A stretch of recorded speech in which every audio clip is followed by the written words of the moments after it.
Hi everyone, this is Rachel Wise, CEO of educationandbehavior.com, a free learning and behavior website. I'm also a certified school psychologist and licensed behavior specialist with a master's degree in education.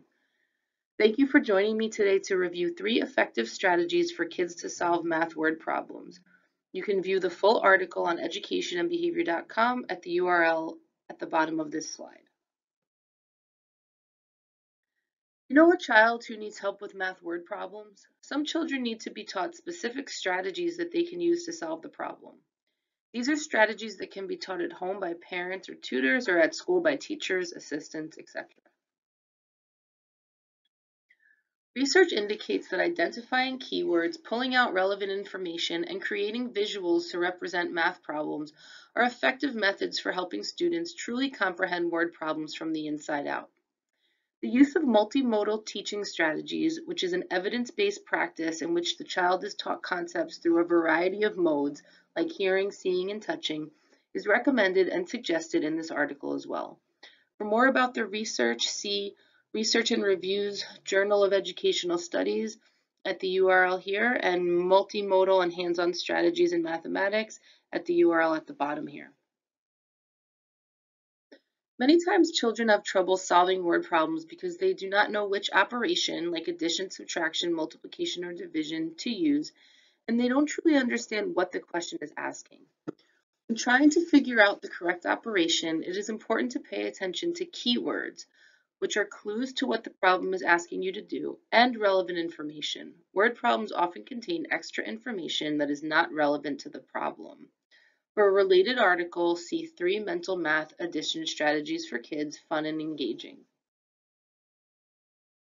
So here we're going to talk about keywords. Below is a chart of keywords students can use to help them figure out what the problem is asking. You'll see in each column we have addition keywords, subtraction keywords, multiplication keywords, and division keywords. Feel free to take a screenshot of this chart and print it out for your student to use, or you can go directly to the article. I presented the URL in the first slide of this presentation, and you can find the chart there and print it out that way as well. Keep in mind that the chart in the previous slide is just a guide and not a hard and fast rule for every single word problem. You will also sometimes find overlap with different operations, such as the keyword total in addition and multiplication, or the keyword per in multiplication and division. Visualization. If your child is struggling to figure out what the question is asking after looking for keywords and relevant information, encourage him or her to draw a picture of the problem. We will review how to do this later in the presentation. If the numbers are very high, like above 15 or 20, it will be too cumbersome to draw the problem. In this case, the child can recreate the same problem with lower numbers and then draw the picture to figure out the operation needed to solve the problem. Once the child knows the correct operation, he can plug in the larger numbers. Drawing a picture of the problem gives children a way to see what the problem is actually asking. When they read the problem, the question may seem abstract or confusing to them because they can't visualize the components of the question. Drawing a picture helps them clearly see what is going on in the problem, and for many children makes it easier to solve. When working with your children or students, show them examples, such as the ones I will show you in a minute, of how to underline keywords and relevant information and how to draw their math problems. After you have shown the child a few examples, let them try to apply this strategy on their own to different problems. If they have difficulty finding the keywords, relevant information, or drawing the pictures, guide them through the process, giving them as much assistance as necessary. As their ability to use the strategies improve, gradually fade out your guidance. Once your child seems to really understand the problem, have him or her explain it back to you or teach it to you. When a person can explain a concept themselves, you know they truly understand it. The word problems on the following slides have the keywords and relevant information underlined. There is a corresponding picture to go with each problem. So here we have an addition problem. Tanya likes to go to the park and look at the clouds in the sky. This week she saw 3 clouds on Monday, 1 cloud on Tuesday, and 4 clouds on Wednesday. How many clouds did she see in all? And you see we have our relevant information underlined. And the relevant information is how many clouds she saw and how many days she saw them. So 3 clouds, 1 cloud, and 4 clouds we have underlined, and then three different days that she saw the clouds, Monday, Tuesday, and Wednesday. And then we have our keywords, how many, so I underlined how many clouds, and in all, so total. And if you look at the picture, you'll see a visual representation of the information in the problem. So you'll see under Monday, we have 3 clouds. Under Tuesday, we have 1 cloud, and under Wednesday, we have 4 clouds. And then I put a number in each cloud to allow a student to count the clouds. So Monday you see clouds 1, 2, and 3, Tuesday is cloud 4, and then Wednesday is cloud 5, 6, 7, and 8. And how many clouds in all? 8. And this, you can do it either by counting the clouds and putting the numbers in, or by just adding 3 plus 1 plus 4 equals 8. And you can see I have the numbers up top, 3 plus 1 plus 4 equals 8, right above the picture. Next, we have a subtraction example. Jimmy picked 10 apples from a tree and put them in his basket. He didn't know his basket had a hole in the bottom. 3 apples fell out on his way home. How many apples were left in Jimmy's basket when he got home?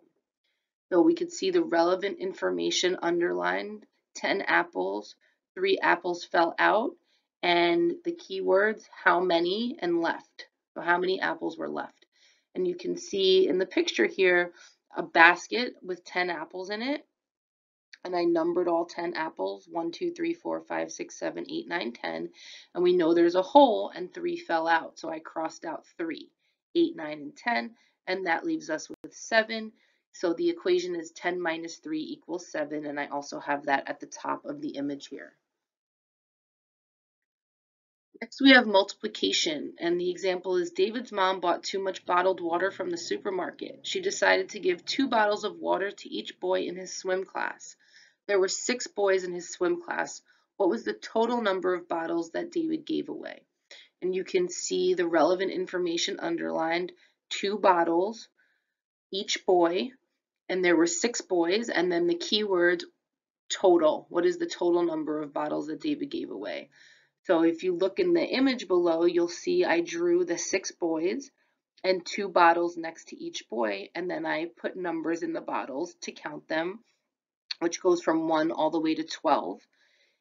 Or you can count by 2s for each boy, 2, 4, 6, 8, 10, 12. And you'll see the equation at the top, 6 times 2 equals 12. 6 boys times 2 bottles equals 12 bottles. Total number of bottles equals 12. And here we have a division problem. 3 very hungry girls wanted sandwiches at a picnic. There were 12 sandwiches at the picnic. The girls needed to split up the sandwiches so that each girl got the same number of sandwiches. How many sandwiches did each girl get? And you'll see the relevant information and the keywords underlined, like 3 girls, 12 sandwiches, split up. Each girl got same number of sandwiches. How many sandwiches each girl get? And then you'll see the image drawn below. You'll see 3 girls, and we want to make sure they each get the same number of sandwiches. So each girl got 4 sandwiches for a total of 12. And you'll see the equation at the top, 12 divided by 3 equals 4. 12 sandwiches divided by 3 girls equals 4 sandwiches. And if your child is struggling to figure out how many sandwiches should go in each group, you can do the 1s individually, then the 2s, then the 3s, then the 4s, and count them to see if you have 12 or if you need to add more or take some away. You want to make things even more concrete for the child, you can try using real objects, such as pieces of fruit or coins, to represent the objects in the pictures. Some children do better when they can touch, move, and set up the objects that represent the problem. For a related article, see Using Transformers to Teach Basic Math Concepts. Some additional information. Keep in mind that every child is different. Some respond to several strategies, others respond to a few, while others may not respond to any strategies you try. If your child is significantly struggling with math or acquiring other academic skills despite consistent practice and guidance, talk to your child's school and/or doctor. They should be able to refer you to the appropriate professionals to determine what might be interfering with your child's progress and what additional strategies might help.